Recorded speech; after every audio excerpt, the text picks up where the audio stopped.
Pessoal, boa noite, tudo bem? Bem-vindos a mais um episódio do Direito da Noite. E hoje eu queria convidar uma ilustríssima aluna barra professora, advogada, para conversar um pouco com a gente. Olá, boa noite, Pedro. Tudo bem, Fábio? Boa noite, bem-vinda. Está bem? Tudo certo? Tudo certinho. Antes da início da nossa entrevista, eu queria falar para quem está assistindo agora, quem quiser fazer alguma pergunta, pode deixar aí embaixo, por gentileza, que a gente vai lendo durante a entrevista, tá certo? Então, bom, aquela pergunta clássica do nosso programa, por que você escolheu entrar na faculdade de Direito? É alguém da família ou você já almejava esse sonho desde criança? Como foi? Bom, primeiro, Pedro, eu quero agradecer a oportunidade, né, o convite para participar dessa live, que eu acredito que ser uma excelente iniciativa de vocês. É um trabalho de pesquisa e de conteúdo que é muito importante a questão da divulgação para democratizar as informações. Né? Tudo que você aprende no âmbito da academia tem que ser repassado para o público em geral. O público tem o direito de saber aquilo que a gente, aquele conhecimento puro, conteúdo de qualidade, né? E o tema em relação, para não ficar nada muito restrito só no âmbito acadêmico, né? Vamos levar para o público, né? Para ele tomar conhecimento, não ficar só comprando, adquirindo discursos prontos, né? E causar aquela confusão que é a rede social. O tema direito das advogadas é um tema bastante pertinente, sobretudo porque muitas advogadas, quando ingressam no mercado de trabalho, elas não têm noção de como é a profissão na prática, não têm noção das prerrogativas de função, né, dos seus direitos, para poder atuar dignamente dentro da sua função da advocacia. Bom, você me perguntou como eu fui parar na área do direito, o que me fez gostar da área do direito. Bom, eu sempre gostei de escrever, sou filha de professora de História e Geografia. Meu pai fez filosofia, mas era agente fiscal de rendas do ICMS. Então, aqui em casa, desde muito cedo, sempre houve discussão na área de humanas. Discutir política, realidade brasileira, sempre foi algo que fazia parte do cotidiano da minha casa. No terceiro ano do ensino médio, eu acompanhei uma palestra sobre a Constituição Federal. Nessa época, em 1990, fazia apenas 2 anos que estava tramitando a Constituição Federal de 1988. Então, eu assisti a palestra e me foi, assim, trazida a questão de direitos humanos, a questão da sociedade, toda aquela questão social que sempre me chamou muita atenção. Né? E eu sempre quis trabalhar com essa área social. Então, foi ali o ponto primordial ali para eu decidir fazer o direito, optar pela área do direito. Tanto que eu saí direto do terceiro ano do ensino médio e já ingressei na faculdade. Na época, o Unisal só tinha 60 vagas no período noturno, então era disputadíssimo. Quando eu fui fazer o vestibular, estava na faixa de 15 por vaga, estava bem disputado. E eu entrei, eu consegui pegar o 32º lugar. Né? Então, eu saí do ensino médio e fui. E a minha turma foi de 60 alunos, então, durante os meus 5 anos de faculdade, só havia o período noturno na faculdade com 60 alunos, 55, às vezes aumentava um pouco mais por conta de transferência, a gente fazia DP e tudo mais. E a média na época da faculdade no Unisal era 7. Né? Então, era bem, para você conseguir uma média 7 na faculdade era realmente uma coisa assim extraordinária. Mas foi a área do direito sempre me encantou. Desde sempre atuar na área de humanas, questões sociais, direitos. Eu sempre fui uma pessoa muito voltada para essa área, e por isso que fui fazer direito. Bacana. E durante a faculdade, você gostou de alguma área em específico ou você se apaixonou por todas as áreas? Não, eu vou falar para você, vou contar para vocês o segredo que eu conto para os meus alunos do Núcleo de Prática Jurídica. Eu digo o seguinte, que você, durante o curso do direito, durante toda a graduação, você é apaixonada pelo direito penal. Você namora com o direito penal porque você acha aquilo sensacional, a teoria é encantadora e tudo mais. Mas, quando você sai da faculdade, você casa com o direito civil. E é isso que acontece. Bom, eu no primeiro ano de faculdade, na primeira aula, eu tive a oportunidade de ter sido aluna do Fábio Calil Vilela Leite. Foi uma aula de introdução ao estudo do direito. E o Fábio, ele passou. Hoje ele é meu amigo pessoal, mas na época ele sempre foi um professor muito rigoroso, muito exigente. Então, ele passou um questionário na sala, no primeiro dia de aula, e uma das questões do questionário, ele dizia o seguinte: o que você quer fazer na área do direito? Qual é a profissão que você vai escolher dentro dessa área? Eu, na hora, como eu já gostava de direito penal desde sempre, eu tive uma aula de direito penal, já fiquei encantada. Eu falei, vou ser promotora, vou atuar no Ministério Público, né? Eu tenho um perfil para isso, adoro, sou briguenta e tal. Ele chegou para mim e falou assim, olha, você tem mais 5 anos pela frente. E eu tenho certeza que quando chegar no 5º ano, nós ainda vamos conversar. E você vai mudar de ideia. E ele estava certo. Por quê? Quando chegou no 3º ano da faculdade, eu fui fazer estágio com um advogado, amigo do meu pai, e que posteriormente veio se tornar meu amigo. Então, do 3º ano da faculdade até 3 anos após formada, eu trabalhei com o José Augusto Cotrim de Almeida. Não era um estágio remunerado, mas o Cotrim me ensinou a atuar na advocacia, me ensinou os trâmites todos processuais, como lidar com o pessoal do cartório, como todo o ambiente forense. Eu fui muito favorecida nesse sentido. Então, eu tive acesso a muitas pessoas. Eu conheci juízes, promotores, vi como é essencial a atividade exercida dentro do cartório, a tramitação de processos, como é bom você ter um bom relacionamento com o cartório, porque se você tem isso dentro da sua profissão, o seu processo tem uma garantia de tramitação, de tranquilidade, você ganha respeito e você é bem vista. Então, a nossa profissão ela exige cortesia entre as partes, e se você consegue já desde a época do estágio conhecer como é que tramita, as dificuldades, as burocracias, você já ganha chão. Então, o que eu posso falar para você é o seguinte: você, durante a faculdade de Direito, você namora, você se apaixona pelo direito penal, mas após a faculdade é com direito civil. Mas não pense que eu abandonei o direito penal, não, porque eu fiz pós em direito penal e processo penal no Damásio, presencial em 2010. A nossa turma foi a primeira turma, inclusive, lá na Faculdade Damásio de Jesus. E tive a oportunidade de conhecer o Damásio no primeiro dia de aula, que para mim foi assim algo espetacular. Bacana, parabéns pela trajetória. Agora, um pouco mais objetivo, eu andei pesquisando algumas coisas também, mas quero que você fale, porque eu acho que você é um pouco mais estudado no assunto. Eu queria saber o que é representatividade feminina e qual a importância dela. No caso, temos direitos advogadas. Qual a importância da mulher dentro da advocacia? Bom, a mulher, ela antes, ela não tinha uma participação expressiva na advocacia, porque não em tempos atrás, não muito longínquos, tipo um pouco mais de 100 anos atrás, o Código Civil não permitia que mulheres trabalhassem fora de seus domicílios, né? A mulher era dona de casa, cuidava dos filhos, ela só cuidava só dessa aptidão e cabia aos homens, né, cuidar o sustento do lar. Né? Então, o ingresso da advogada, da mulher advogada na OAB foi algo assim que foi sendo aos poucos, tá? Hoje, o que a gente pode falar é o seguinte: as mulheres, elas estão ganhando espaço na OAB, dentro dos quadros da OAB, mas ainda não é aquilo que a gente espera. Por quê?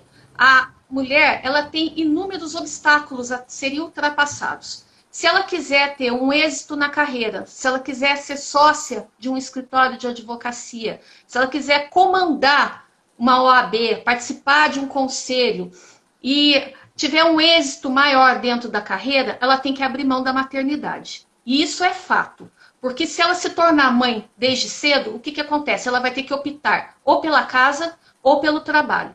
E eu falo isso porque eu tenho muitas amigas que se formaram comigo, que fizeram a opção pela profissão e agora, com 42 anos, 45 anos, optaram por se afastarem um pouco da profissão para poder cuidar da sua família. Então, se casaram mais cedo, tiveram filhos, se casaram mais tarde, tiveram filhos mais tarde. Tá? Então, quem tem e tem a questão também do seguinte: a gente diz que há o teto de vidro para a mulher na advocacia. Se ela participa de uma banca de advogados, ela vai enfrentar inúmeros problemas, que são as questões de licença maternidade, questões de doenças, as mulheres têm uma saúde mais frágil, e tem mais um outro detalhe interessante. Para se fazer ser ouvida, a mulher trabalha muito mais. Então, hoje, o exercício da advocacia para a mulher, ela é muito mais penoso, porque ela tem que se fazer respeitar no ambiente de trabalho dela, porque você está sujeita a cantadas, a desrespeito o tempo todo. E acredite, dos próprios colegas advogados. Eu digo que a profissão do direito para a mulher ainda é um pouco machista, mas estamos caminhando a grandes passos, temos comissões, temos mulheres nos representando, ainda que poucas, né? São poucas as comarcas que tem, mas agora, nas próximas eleições da OAB, já está determinado o seguinte, que 30% das pessoas, das mulheres que estão concorrendo, terá que ter 30% de candidatas mulheres, vagas para essas mulheres assumirem a OAB. Né? Nós temos muitas colegas combativas, nós temos excelentes representantes na OAB, mas estamos caminhando. Né? A questão a mulher se faz valer, a mulher dentro do judiciário, ela faz a diferença. Eu falo que numa comarca como é a nossa em Lorena, que é privilegiada por ter 2 juízas e uma promotora, nós estamos caminhando a passos largos. Agora, na pandemia, nós não tivemos problema de cumprimento de prazos processuais, fomos bem atendidas. Nas audiências que nós fizemos através do Microsoft Teams, não houve problema, foram audiências muito bem conduzidas, dentro do prazo, não houve atraso. Então, eu acho que a mulher no judiciário, ela vem para colaborar com a organização. A mulher ela é mais sentimental, ela consegue analisar uma questão de um lado tanto emocional como no lado técnico. Né? Não estou querendo dizer que ele é melhor que o homem nesse sentido, mas a mulher ela tem mais sensibilidade. E onde tem uma comarca dirigida por mulheres, as coisas são bem mais organizadas. Aqui no Vale do Paraíba, como está essa representatividade? Está alta, está baixa?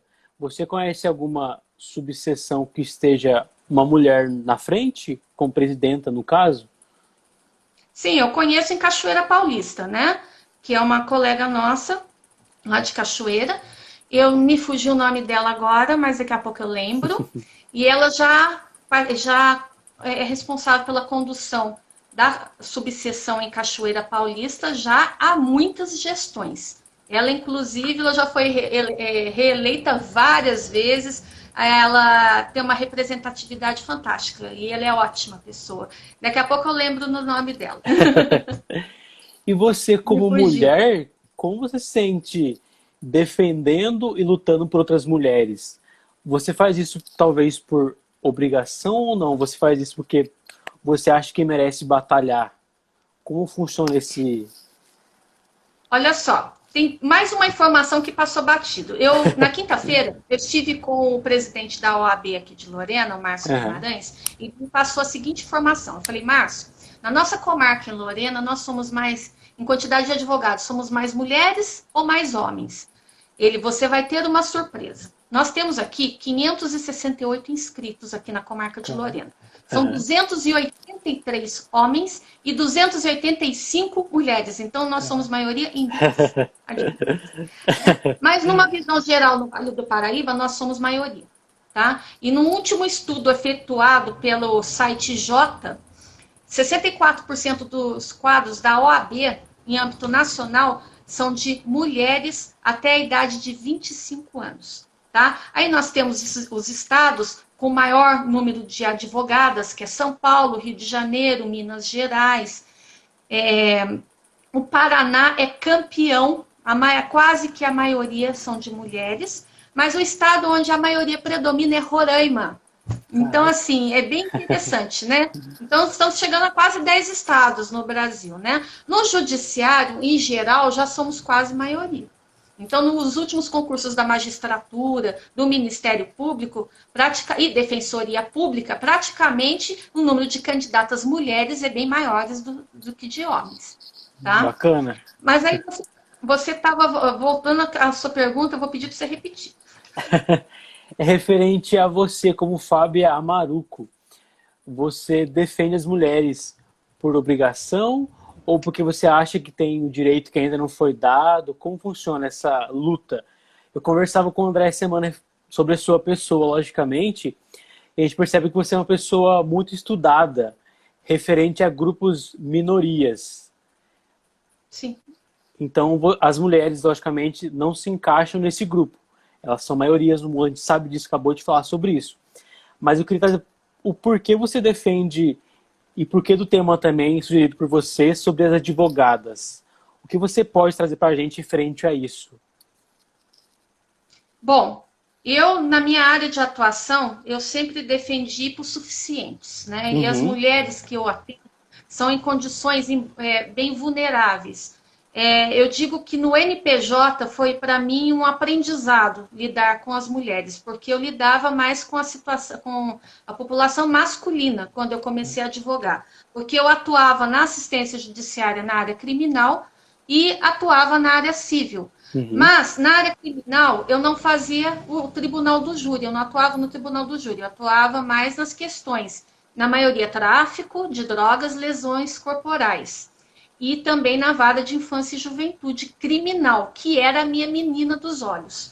Então, assim, muita gente detesta trabalhar com menor infrator, e eu amava, porque para mim era um desafio querer saber o porquê que entrava no crime, por que tinha aquela mania, porque o crime, você ingressa, você tem 2 Cs, ou é cadeia ou é cemitério, você não tem meio termo.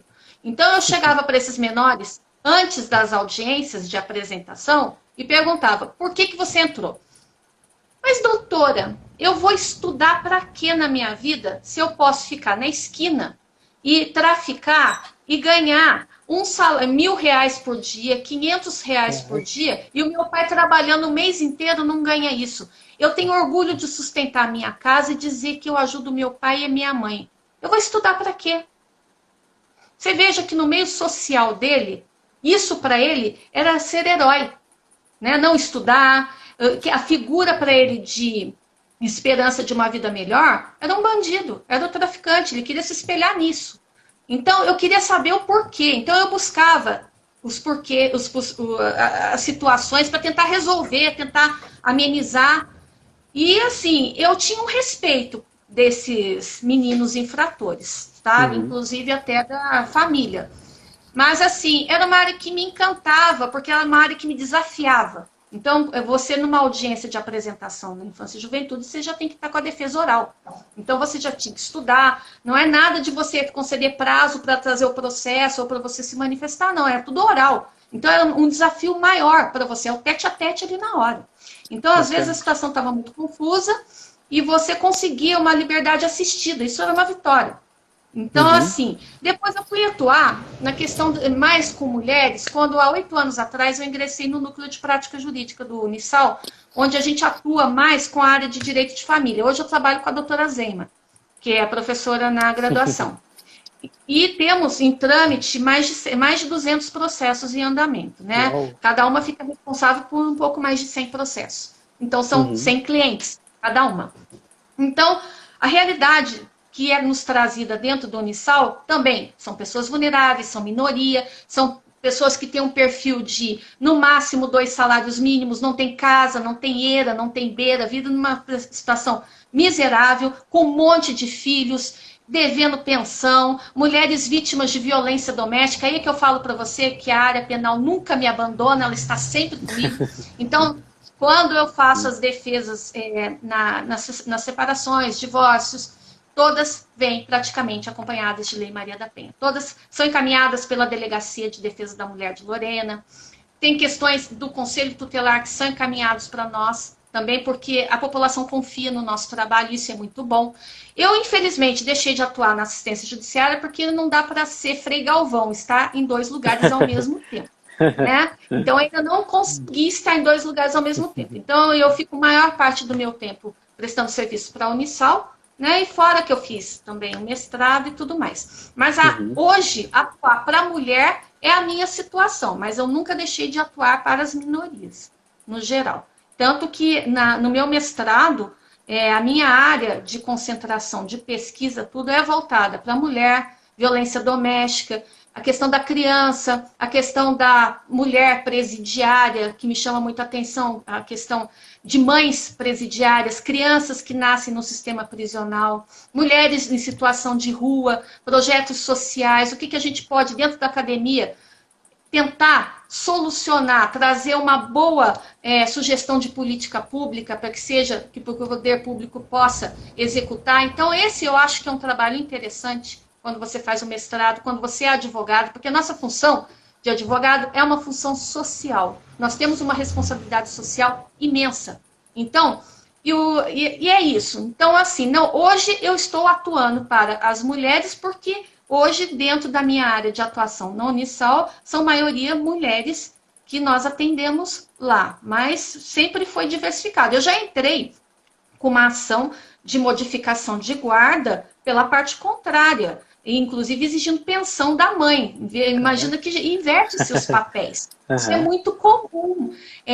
O marido entrando com um divórcio, o marido pedindo pensão alimentícia para a mulher.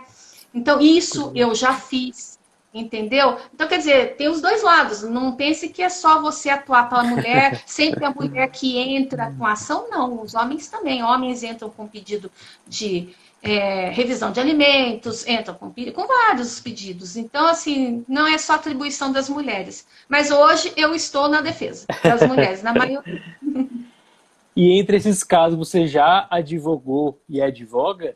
Teve algum caso mais impactante que você possa contar pra gente? Logicamente, né? Resguardando as partes. Olha, eu tenho vários. Primeiro que a minha primeira... Eu tenho muita história para contar. Os meus alunos do NPJ, eles choram de rir comigo. O que acontece? A minha primeira audiência na vida foi uma investigação de paternidade, que eu caí de paraquedas. E a pessoa era uma pessoa extremamente conhecida aqui na cidade. Trabalhava com a área de comunicação. Então, todos conheciam esse senhor, radialista, famoso aqui na cidade. E ele conhecia as namoradas dele, e os filhos dele eram advindos desses namoros por conta do programa noturno que ele tinha e tudo mais. Aí, uma dessas, uma cliente minha, engravidou dele, teve filha com ele. E aí, o que acontece? Ela entrou com a investigação de paternidade, ele negando que o filho não era dele, que não conhecia. E pá. E no dia da audiência, eu adoro. No dia da audiência, eu falei assim, você vai levar essa menina, vai colocar sentadinha no seu colo, que a gente vai conseguir fazer com que ele reconheça essa paternidade sem o exame de DNA. O promotor de justiça olhou, falou, o senhor tem certeza que não é filho do senhor? A menina olhava para ele, papai, papai, papai, e a menina era a cara dele. Não preciso nem dizer que o fenótipo era todo do pai, né? Não tem. A gente fala no direito, até tem um ditado muito chulo, que o filho é a cara do pai, né? Então não tem jeito. Essa foi uma situação inusitada, consegui fazer com que ele reconhecesse, né? Foi assim grande. Mas teve situações muito engraçadas também. Eu peguei um divórcio litigioso, e ali aquela audiência tensa de amarrar a questão dos alimentos. Questão de alimentos é a parte mais sensível do corpo humano quando você mexe com o bolso, da parte contrária. Então ficou aquele detalhe. Mas quando chegou na hora da partilha de bens, por conta de um guarda-roupa velho, a gente não conseguia fechar a questão. E o conciliador estava que não se aguentava mais. Socorro, doutora. Eu cheguei para minha cliente e falei assim, abra a mão desse guarda-roupa. Eu não abro porque não sei o quê. Eu falei, pedi licença, levei a cliente para fora da sala de audiência e falei assim, você vai comprar uma porcaria de um guarda-roupa em 100 vezes, em qualquer lugar, mas dá essa porcaria para ele, deixa ele tirar, coloca na rua, faz o que você quiser. Mas, pelo amor de Deus, vamos acabar logo assim, brother. Porque faziam 40 minutos que estava a questão do guarda-roupa. É um absurdo. A justiça não pode perder tempo. A audiência de tentativa de conciliação, eu falo para os colegas. Eu sou aquela colega, gente boa pra caramba. A audiência é sim ou não. Você tem acordo ou você não tem acordo. No máximo 20 minutos você resolve uma questão. Você não é obrigado a fazer acordo. Você pode, ali naquele momento, dizer não vou fazer o acordo, mas posso fazer via petição conversando com o colega posteriormente. Tem que abaixar os ânimos das partes, porque naquele momento uma parte quer matar a outra. E o colega advogado não pode comprar a briga, trazer para ele uma situação que não é dele. Concorda? Então, se não há acordo, no dia seguinte telefona, troca zap, vamos fazer por meio de petição e a gente resolve a questão. Certo? O que não pode é atrasar a audiência. Porque não é instrução em julgamento. A audiência de tentativa de conciliação é tentativa de conciliação. É sim ou não, acabou. Quando é instrução, é outra coisa. Uhum. Você tem que prestar detalhes, você tem testemunhas, você tem provas documentais que estão ali sendo mostradas e você não pode dormir no ponto. Né? Mas é isso. Inusitadas foram essas duas. Mas eu tive uma muito triste que acabou com o meu dia, que foi faz muito pouco tempo, de uma cliente minha que estava querendo adotar um recém-nascido, porque a vizinha dela, comadre, engravidou por conta de programa, foi ser garota de programa para poder sustentar os filhos, porque o ex-marido abandonou e tal, e a mulher engravidou. E ela queria abandonar essa criança para qualquer pessoa que pegasse. Então, a minha cliente veio me procurar, falou assim, eu quero adotar essa criança. Então, nós passamos todos os procedimentos, entramos em contato com o Conselho Tutelar, e no dia da audiência de apresentação, o que acontece? A mãe biológica foi ouvida por uma junta psicossocial, que é composta por assistente social do fórum, pela psicóloga, e depois ela foi conduzida para a audiência que estava sendo realizada ali, onde a minha cliente e o companheiro dela, na época, queriam adotar a criança. E o que me chamou muita atenção, que eu saí de lá, assim, arrasada, foi o fato de uma mulher chegar perante o juiz e falar, olha, eu não quero essa criança. E o juiz falar para ela, olha, a senhora sabe que o nome dessa criança o seu nome vai sair da certidão de nascimento dessa criança, a senhora vai ser destituída do poder familiar, nunca essa criança vai ter a senhora como referência? Pouco importa. O senhor preferia que eu deixasse essa criança numa caçamba, na roda lá da Santa Casa? O que o senhor queria? Eu estou dando em confiança para uma pessoa que eu sei que vai criar muito bem. E detalhe, eu saindo daqui, o senhor me pergunte tudo que o senhor tem que me perguntar, porque eu estou indo embora daqui, não piso nessa cidade nunca mais. Caraca. Eu fiquei chocada. Eu fiquei assim, meu Deus do céu, porque você gerou uma vida. E aquilo para ela não importava. Aquilo para ela representava a parte pior da vida dela. Uma coisa estranha, né? Então você, que como é advogado, você lida com situações inusitadas. Por um lado, muito engraçadas, por outro, são situações que deixam você nervosa, mas tem outras que deixam você arrasada. E nesse dia eu saí de lá repensando os conceitos sobre a vida, sabe? E, assim, realmente, você dentro de um banco escolar, dentro de uma academia, você vê situações de doutrina, de lei, mas quando você pega um caso concreto, principalmente na área de direito de família, você simplesmente é uma outra escola, é um outro aprendizado. Então, você atuou nessa área, você atua em qualquer área. Qualquer área, porque você tem que ter um exercício de paciência constante. Você sai de casa achando que a sua audiência vai ser tranquila e é aquela audiência bomba. E o dia que você vai assim, nervosa, para a audiência, pensa assim, nossa, será que não vai dar certo? Será que... É o dia que você faz aquele melhor acordo, que a audiência é super tranquila, você acaba fazendo amizades, e no direito, contato com o colega é tudo. Hoje a gente tem que preservar a questão de fazer um bom acordo, entendeu? E não um acordo que seja médio, pode ser até um acordo que não seja tão bom, mas que atenda os interesses dos dois lados. Porque hoje uma péssima demanda é ruim para os dois lados. Uma boa demanda, o processo é caro e é moroso, então não é uma solução para uma questão que às vezes numa boa conversa a gente resolve, sabe? Bacana. Agora, referente ao direito específico da mulher advogada, na OAB prevê alguns direitos referente à gravidez, gestação e tudo mais. Na prática, esse direito é mesmo efetivado ou é só uma mera suposição? É efetivado desde que a mulher faça valer as suas prerrogativas. É aquilo que eu falei para você lá no começo. Uhum. Uma advogada, uma futura advogada, quando sai da faculdade, ela tem que ter plena ciência, principalmente ter feito estágio em escritório de advocacia, para saber que o exercício da advocacia não é fácil nem para a mulher, quanto mais para o homem. E a gente, às vezes, tem que fazer valer as prerrogativas constantes no Estatuto da OAB. O advogado, ele é independente no exercício da função dele. Ele não é subordinado a ninguém, nem a juiz, nem a promotor. Isso eu falo para os meus alunos. Você no fórum, o exercício da advocacia junto com o exercício do Ministério Público e do juiz está sempre no mesmo patamar. A única coisa que eleva o juiz em relação às partes é na hora de julgar o processo, que a relação é triangular, o juiz está acima das partes, de uma forma imparcial, ele vai analisar um lado ou o outro. Fora isso, nós temos o dever de cortesia, de educação e tudo mais. Se houver excessos, o que acontece? Exige o quê? Representação. Você vai representar para o Conselho Superior da Magistratura, do Ministério Público, ou mesmo para o Tribunal de Ética da OAB, você fica à vontade. Né? Mas assim, você tem independência. Então, por exemplo, o Estatuto da OAB prevê vaga para a mulher grávida no fórum.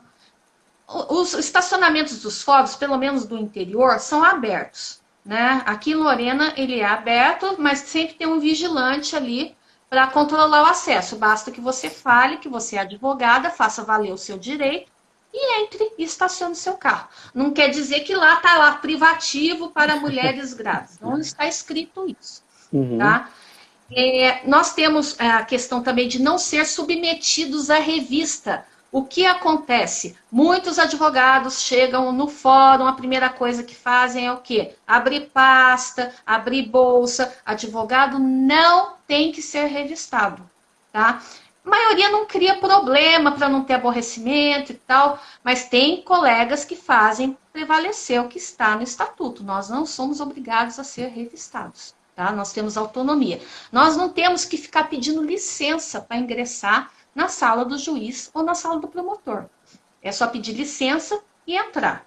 Foi maltratado? Representa. Hoje tudo representa. Se hoje tudo abre-se sindicância, porque o que acontece? É o dever de cortesia, é o dever de respeito. O advogado não está pedindo favor nenhum. Ele está lá para representar um cliente numa situação, às vezes, conflituosa, uma situação que exige uma resposta rápida, e o que a gente não pode é perder tempo, né? Ser impedido de trabalhar, você não ter acesso aos autos, não existe isso. Para o advogado, não. O advogado, ele foi tolhido no exercício da advocacia, ele tem que fazer valer as prerrogativas. O Estatuto da OAB está aí para isso. Tá? Então, quando você for fazer o exame da ordem, se você optar pela advocacia, tenha com você o Estatuto da OAB, porque você vai precisar, sabe? Vai precisar mesmo. Então, para fazer valer os direitos das advogadas, que está muito bem descrito, tanto no Código de Processo Civil, como lá na lei 13.366, que modificou o artigo 7º, criando o artigo 7º-A no Estatuto da Ordem dos Advogados, você tem que fazer valer, tá? Ali, ó, tá aqui, ó, eu tenho direito. É isso. Porque se for contar que alguém vai cumprir, difícil. É isso. Bacana. Referente à advogada, quando está grávida, ela tem preferência no dia da audiência, certo? E se tiverem duas advogadas grávidas no mesmo dia, eu sigo pela ordem das audiências? Como funciona? Tem alguma ordem no fórum, próprio fórum? Tem alguma regulamentação? Como funciona? A única coisa que eu entendo, por exemplo, quando você faz um requerimento para audiência no direito de preferência, você tem que fazer um requerimento, né, por escrito, e esse requerimento tem que ser analisado pelo juiz. Quando há a situação de duas advogadas, acredito eu que prevalece quem entrou com o pedido em primeiro lugar. Agora, se isso não houve, se não houve esse pedido antes, né, prevalece o bom senso. Né, prevalece a educação, veja se a advogada está aguentando a situação, porque eu digo que essa questão da modificação para advogadas gestantes, lactantes e adotantes veio de uma situação justamente como essa. Tudo começou com a advogada Daniela Teixeira, lá no Distrito Federal, que ela estava nos dias de ter a filha, e ela foi fazer uma sustentação oral no Supremo Tribunal Federal. Isso foi em 2013. O que acontece? Ela fez um pedido de autorização para que a audiência dela fosse antecipada na pauta por conta. Ela estava com medo de passar mal, não tinha aquelas garantias das advogadas, os direitos de lactante, nada disso, não tinha. E o que, que acontece? O Joaquim Barbosa, na época, ministro do Supremo, não deferiu o pedido dela. Essa moça ficou das 8 da manhã até as 5 da tarde, quando começou a sessão dela, sentada na mesma posição. E o que acontece? Ela saiu, ela fez a sustentação oral, direto para o hospital. Ela teve uma antecipação da gravidez, a filha nasceu prematura, ela teve complicações no parto, totalmente desnecessária essa atitude. Caraca. Se ele tivesse o bom senso. Em virtude disso, a Daniela, na eleição seguinte, que ela concorreu na OAB como conselheira da OAB, ela se tornou conselheira da OAB. E o que, que acontece? Ela brigou muito para que fosse mudada essa questão dos direitos da mulher lactante, na questão das audiências, das antecipações. Então, isso veio há 3 anos depois, quando veio a questão da Lei 13.363. Então, eu falo para você que tudo vem através de uma situação que a mulher sofreu alguma coisa, e como ela é uma advogada muito atuante, muito bem, como eu posso dizer, ela é uma pessoa muito conhecida dentro da área, ela conseguiu simpatia na causa dela e está aí. Então, a lei se chama Lei Júlia de Matos, que é o nome da filha dela. Então, a Lei 13.363 se chama Lei Júlia de Matos. Lei que garante o direito das mulheres. Mulheres lactantes, direito à vaga vaga nos estacionamentos dos fóruns, o direito de não sofrer nenhum tipo de revista por raio-x, né? Então é isso, tudo tem uma história por trás, né? Então é uma advogada que teve que fazer prevalecer o direito dela, porque senão ia ficar aí, prejudicada. Olha só que situação horrorosa. E referente aos prazos processuais para mulher grávida, adveio dessa lei também ou não? É o Código Civil quem trouxe? O Código de Processo Civil trouxe, né, lá no artigo 313, né, uma suspensão que pode vir de ser lá no artigo 313, parágrafo 6º, quando ele fala assim, período de suspensão poderá ser de 30 dias contados a partir da data do parto ou da concessão da adoção, também é uma outra situação, mediante a apresentação da certidão de nascimento da criança ou documento similar que comprove a realização do parto. Mas detalhe, essa suspensão do prazo só é dada quando o advogado é a única patrona da causa. Se for em situação de sociedade de advogados, não cabe. Porque se houver mais de um procurador na procuração, por exemplo, sou eu entrando com pedido de suspensão de prazo, mas eu tenho uma colega que está ali assinando junto comigo, essa suspensão não procede. Tá? É só no caso de uma única patrona, e tem mais um detalhe, ela tem que comunicar ao cliente dela com bastante antecedência, para que não haja prejuízo processual para o cliente. Tá? Então, essa previsão está no Código de Processo Civil. Na sua opinião, Fábia Maruco, ter algum direito em que não está previsto em lei, mas que deveria estar previsto? Você acha que todos estão amparados? Eu acho que a nossa legislação ela é muito boa. Eu falo que a legislação brasileira ela é uma das melhores do mundo. Eu posso falar tanto na Lei Maria da Penha, eu posso falar do Estatuto do Idoso, eu posso falar do ECA, né, do Estatuto da Criança e do Adolescente. Nós temos leis fenomenais. O que não falta para nós é lei. Lei boa. Só que é o seguinte, a efetividade delas é outra coisa. Tá? É outra coisa e você tem que conhecer da lei para poder fazer valer o seu direito. Então, se você quer ter uma advocacia independente, ou mesmo qualquer área do direito que você venha atuar, se você quiser se fazer valer, ser respeitado, quer fazer valer o seu direito, o direito do seu cliente, uma boa condução do processo, conheça a lei. Vá atrás, construa pontes com seus colegas advogados. Nenhum colega hoje atua sozinho.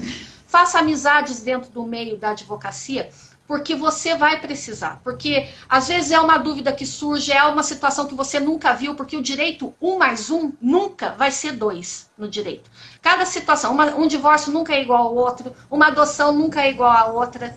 Não tem situações iguais. Tem uma lei que prevê. Mas eu acho que em relação a previsões, em relação ao direito de mulheres e tudo mais, nós estamos bem amparadas. Falta efetividade, falta cobrança, falta você fazer valer a lei. Vá brigar pelos seus direitos, coloque seus clientes para brigar também. sabe? Você tem que ser esclarecido. Profissional do direito, eu falo que dos alunos, nós temos obrigação de pensar lá na frente. A nossa obrigação é sempre pensar lá na frente. Não vir com o discurso pronto, não aceitar qualquer opinião, se é uma opinião que não venha a ser a sua convicção, porque você pode fazer uma defesa dentro de processo de uma situação que você não concorda, porque você é profissional do direito, você fez um juramento, tá? Mas não significa dizer que a sua opinião não faça valer, tá? Então, não ficou satisfeito com uma resposta com relação a alguma dúvida, vá procurar.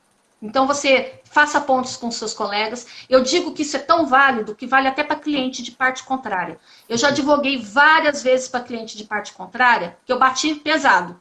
E eles gostaram de apanhar. Depois de 2 anos do trânsito julgado, me constituíram como advogado. Então, é assim, vamos trabalhar direito, mostre o seu serviço direitinho, porque o seu serviço é o seu cartão de visita. Você não precisa sair fazendo propaganda, praticando deslealdade com o colega advogado, prometendo aquilo que você não vai fazer, porque isso é tão comum na nossa área, cobrando menos, 1/3 do que vale lá, o que estabelece a tabela da OAB. A gente tem que ser respeitado e se fazer respeitar perante os colegas também, porque isso é feio, né? Então, é isso que depõe. A sua conduta depõe a seu favor. Então, às vezes, o cliente não, a situação não é da sua área, mas o cliente quer que você fale a respeito. Ele vem te consultar, ele te procura sábado, domingo e feriado, entendeu? É assim, a gente faz relações de amizade com clientes, com colegas, e isso é muito bom, sabe? Então, questão de lei, nós estamos muito bem amparados. Uma situação ou outra foge, e aí a gente cai no risco de cair nos modismos da vida. Né, que é o caso, muitas vezes, aí, de leis que são elaboradas para dar uma resposta à sociedade. Eu posso citar a lei de fake news, que está lá tramitando, né, o projeto de lei que está tramitando no Congresso Nacional para coibir as fake news, só que é uma lei que não criminaliza, não vem atender o interesse de quem foi prejudicado, foi vítima da fake news. Né? Então, quer dizer, é mais uma lei que vem, que não vai pegar, e que vai ser uma lei que vai obrigar a profissional da área do direito a ter que estudar, a fazer parecer, a pesquisar. É uma perda de tempo. Então, é o tipo de lei que para dar resposta social e que não tem efetividade nenhuma. Então, no geral, as nossas leis são muito boas, atendem sim os interesses, mas o que falta é efetividade. E a gente está aí para brigar para isso. Bacana.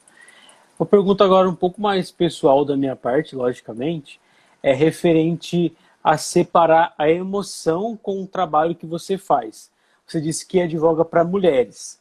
Quando elas trazem os fatos para você, como você consegue separar essa raiva / emoção do marido ou alguém que agrediu talvez e passe isso para uma petição limpa, coesa e perfeita? É fácil, não é? Como controlar essa ansiedade, esse nervosismo? Eu vou te falar que no começo a emoção aflora um pouco. Depois você fica anestesiada. Aquilo ali, você olha aquilo com uma total indiferença, porque você precisa pegar os detalhes. Tá? Você fica meio que indiferente àquilo. Tá? Aí você pega os detalhes da sua cliente, tudo mais, você tenta acalmar a sua cliente, porque se você chora na frente da sua cliente, você simplesmente... Eu falo para os meus alunos, está proibido de esboçar qualquer tipo de emoção quando chega lá no NPJ, sabe? Porque as situações são realmente horrorosas, medonhas. Mas tem um detalhe, é saber separar, é não saber levar o problema para a sua casa, que ambiente de trabalho é ambiente de trabalho, ambiente de casa é ambiente de casa. Isso no atendimento. Vale também na hora que você vai fazer uma contestação, que você vai se manifestar num processo ou que você vai endereçar com a ação também. Deixa o emocional de lado. Se você ficou com raiva na hora por conta de um colega advogado que ofendeu o seu cliente e tudo mais, leia, deixa para trabalhar no dia seguinte, que você vai olhar, você vai falar, eu não acredito que ele fez isso. Olha só, a raiva passa. Não faça petições, não trabalhe com o emocional elevado, porque faz a diferença. Você deixa passar detalhes na ação e direito não socorre quem dorme. Tá? Então, lado emocional nunca com lado profissional na área do direito. Tem que saber separar as coisas. Né? Por isso que não é recomendável você advogar em causa própria e não é recomendável você advogar para parente.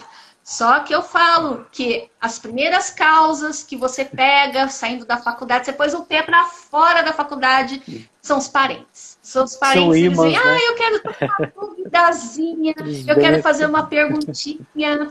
Tá na festa de aniversário de fulano, porque meu filho é advogado. Mãe e pai, nossa senhora, eles são os verdadeiros, né, propagandistas da sua profissão. Sabe o que você tem que fazer? Eu falo para os meus alunos, não. Então, depois você passa lá, a gente conversa. Você, dando consultoria de graça, você não vai ser melhor do que ninguém, muito pelo contrário. As pessoas valorizam o que é caro. Elas vão pagar uma consulta, às vezes, de R$ 1.000 de um colega advogado, que não tem lá tanta experiência assim, mas é por conta de uma questão de postura, por conta de visual, porque no direito visual é 50% da sua profissão. Uhum. Ele vai lá no mais caro, ele não consegue resolver o problema dele, ele vem atrás de você. Então não se preocupe, tá? Porque eu falo que dor de barriga não dá uma vez só. E consultoria de graça, jamais na vida. E você não estuda 5 anos da faculdade para sair dando consultoria. Porque para você chegar no nível de poder dar uma consultoria e falar alguma coisa, foi porque você passou horas estudando, você passou noites estudando, fazendo trabalho, trabalho de professor, você teve que trabalhar junto para poder se manter, pagar a sua faculdade. Então, não é simplesmente entregando para as pessoas informações valiosas que você vai ter valor. E não é assim que funciona. Cobre consulta, faça o parecer, vai fazer um parecer, cobre por hora nesse parecer. A atividade do advogado é uma atividade cara. E quando é muito bem cobrada, as pessoas valorizam. Pode ter certeza disso, que cliente não falta. Pode ter certeza. Eu garanto. Agora, um clima um pouco mais descontraído e informal, eu conversava no primeiro encontro com o Felipe e na semana passada com o Matheus, e os dois gostam muito de churrasco e cerveja. Você também é desse time? Você é um pouco mais recatada? Quais são os hobbies de Fábia Maruco? Olha, você pode não acreditar. Um dos meus hobbies favoritos é ir para estádio de futebol, torcer para o meu time. Só que eu não vou dizer qual é o meu time, porque ele não merece, sabe? Ele não merece. É o São Paulo. Gosto de ir para Não São merece Paulo, mesmo. assistir o jogo do meu time no Morumbi, que lá eu sou outra pessoa, eu não sou essa pessoa tão comportada. Eu gosto de ir aos meus shows de rock. Eu gosto de fazer as minhas lives, que agora, por conta da pandemia, e para eu poder conseguir manter um contato com os meus colegas, poder trocar ideias a respeito de determinados assuntos, porque eu não gosto muito de conversar sobre o óbvio, viu? Eu gosto de falar de temas polêmicos, e eu gosto de trocar ideias com gente que tem uma visão completamente diferente da minha. Então, porque eu aprendo, não é porque eu estou aí para brigar, não sou dessa polarização direita e esquerda, muito pelo contrário. Eu sou uma pessoa que eu aprendo com as diferenças, eu gosto de conversar. E por conta da pandemia, a gente está afastado do meio acadêmico, né? Uhum. Então, o meio acadêmico ele é maravilhoso. Então, quer dizer, você fica afastado dos seus colegas, das pesquisas, mas o que acontece? Você tem que se reinventar. Então, como eu tive que ficar em casa, eu coloquei à disposição todo o meu material de pesquisa do mestrado, então eu já fiz 18 lives que estão lá na minha página, que está lá para assuntos diversos, é só consultar. Anteontem, na quinta-feira eu fiz uma sobre fake news, que foi o que eu acabei de falar agora, com uma colega advogada, que nós trocamos algumas considerações. E durante esse mês, como eu vou participar de congressos, que eu amo participar de congressos, esse ano eu estou indo para Portugal e para a Espanha sem sair de casa, que é a coisa que eu mais amo na vida. Então, por conta desses congressos da vida e dos inúmeros artigos que eu estou escrevendo em parceria com professores, com alunos, ex-alunos que se tornam colegas advogados, esse mês eu estou dando uma pausa, mas retorno a partir de novembro, que é assim, algo que eu adorei fazer, porque é um aprendizado, é um contato com as pessoas, você não se sente isolado e é algo que engrandece. Né? Aflora conhecimento, engrandece a alma, você mata a saudade das pessoas que você gosta. E você se reinventa, né? Porque advogado que fica isolado já viu, né? Então não dá. Não dá. Mas esses são os meus hobbies, né? Então, quer dizer, fora a área da advocacia, eu sou uma pessoa normal, né? Eu não sou advogada 24 horas por dia. E eu percebi que você tem 2 filhos na faculdade de Direito. Eles entraram Sim. porque você incentivou ou porque eles já queriam isso antes? Não sei. Eu vou contar para você uma coisa. Como eu não tive os direitos da advogada que me assegurassem, a única coisa que eu tive foi uma licença maternidade que foi assistida pela Caixa de Assistência do Advogado, que na época que eu tive os meus filhos, eu recebi um auxílio por 4 meses no valor de um salário mínimo, tá? Que cessou depois de 4 meses, tá? E eu não tive todas essas garantias nem nada. Eu tive meus filhos e já tive que voltar a trabalhar imediatamente, porque a gente não tinha essas garantias.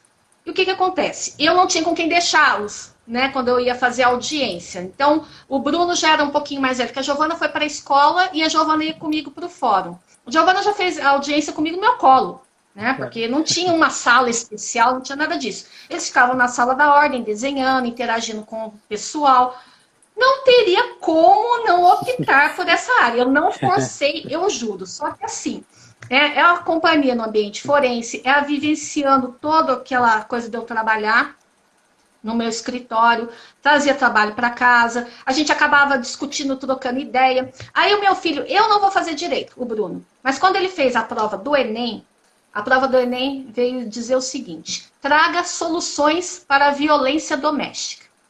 Aí quando eu olhei aquilo, eu falei, tá. Foi 10 horas da noite, depois que ele fez a prova do Enem, ele chegou para mim e falou, mãe, eu apresentei soluções usando aquele programa do ProErd, porque eu falei isso, eu falei aquilo. O meu olho brilhava. Eu falei, colega, aquele negócio, colega. Eu, ai, graças a Deus, o fruto não cai longe da árvore. Amém, amém, amém. E ele tem uma visão, hoje ele gosta muito da área trabalhista, o Bruno está no 8º semestre, né, na faculdade, no curso de Direito do Unisal, e a Giovana está no 4º semestre. Então são visões completamente diferentes. O Bruno, ele é mais para uma visão empresarial, é fã das aulas do Surrell, uma área trabalhista, ele já curte mais essa área. A Giovana não, a Giovana é o meu lado 100%, aquele lado que eu não tenho tanto apurado, que são minorias, direitos das mulheres, ela é contestadora, ela escreve artigos, agora ela está participando de vários congressos, de vários simpósios, mostra científica, e a visão dela é totalmente para minorias, é totalmente voltada. E ela falou, quero ser membro do Ministério Público. Eu falei, eu já me vi lá, eu já conheço essa história lá atrás, há 26 anos atrás, quando eu ingressei na faculdade de Direito. E é tão bom quando você se vê nos filhos, né? E eu não forcei usar nada. Eles é que fizeram a opção por eles próprios, sabe? E estão felizes, né? Isso é bom que na faculdade eles estão rendendo bem, tem os amigos, e os amigos dos meus filhos são meus amigos também. E assim vai, né? Isso é muito bom. A área acadêmica é uma área apaixonante. Eu sou suspeita para falar. Bom, já em cartão de encerramento da nossa live, eu queria trazer para gente, para quem está assistindo, uma frase de Fernando Pessoa, que eu escutei na faculdade e levo durante a minha vida toda, que é: ser todo em cada coisa, põe o quanto és no mínimo que fazes. Eu falava com o André essa semana, referente a você, Fábia. É uma pessoa que inspira a mim, que está no 5º ano de Direito e que pretende levar uma vida talvez de advogado ou promotor, não sei ainda. Mas desde quando eu tive nas aulas de internacional, eu não sei o porquê, mas falei, essa mulher é uma mulher extraordinária. E pelo caminho seu percorrido, eu acho que eu posso sentir, confirmar isso, que realmente você é uma pessoa diferente. Então, muito obrigado pela live de hoje, que Deus te abençoe e que a gente possa futuramente advogar juntos e fazer mais uma live sobre outros assuntos. E eu aproveito a oportunidade e já te convido a participar da minha live. Vamos debater um tema bastante interessante, polêmico, porque eu gosto de uma coisa polêmica. Pense numa coisa polêmica e a gente conversa depois, porque você vai ser o meu convidado agora da minha live, que vai ser agora em novembro. Vamos ajustar as datas, tudo direitinho. É que esse mês eu vou estar meio pausada, mas vamos retomar os debates, porque a live ela veio para ficar. É algo que veio para ficar e para nós é muito importante essa troca de experiências e tudo mais. E eu agradeço de coração pela essa oportunidade. Estou muito feliz, de verdade. É uma honra estar aqui com os alunos, com ex-alunos, com colegas. E é isso. A gente, tudo que vem para o bem agrega. Muito obrigada, viu? Obrigada pela oportunidade. Obrigado, viu? Boa noite, bom final de semana para você. Tchau. Para vocês também. Pessoal, semana que vem tem mais programa, viu? Não percam a live, tá bom? Muito obrigado e bom sábado para vocês. Tchau! Tchau.